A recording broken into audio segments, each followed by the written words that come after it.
Ilang OFW sa Israel nagtago sa bomb shelters dahil sa mga rocket na pinakawalan ng Hamas.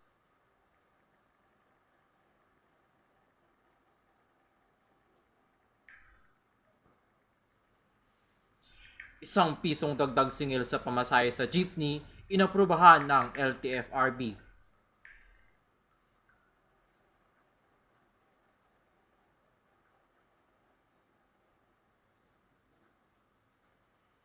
Sunod-sunod ang panawagan sa social media ng mga magulang at kapamilya ng beauty queen at Miss Grand Philippines 2023 candidate na si Catherine Camelon.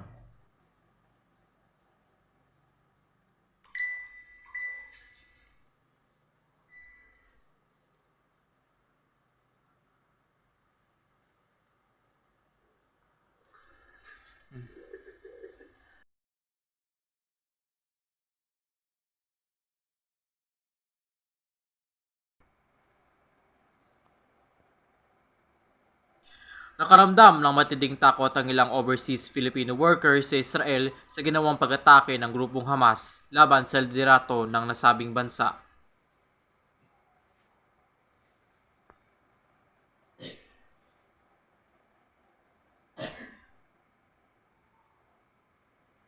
Inaprubahan ng Land Transportation Franchising and Regulatory Board nitong Martes ang ₱1 provisional increase sa minimum fare sa public utility jeepneys.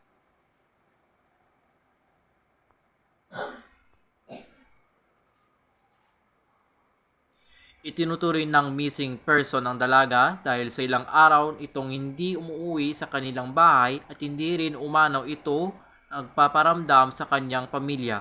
Base sa mga post sa Facebook ng kanyang mga kamag-anak nitong Oktubre 12,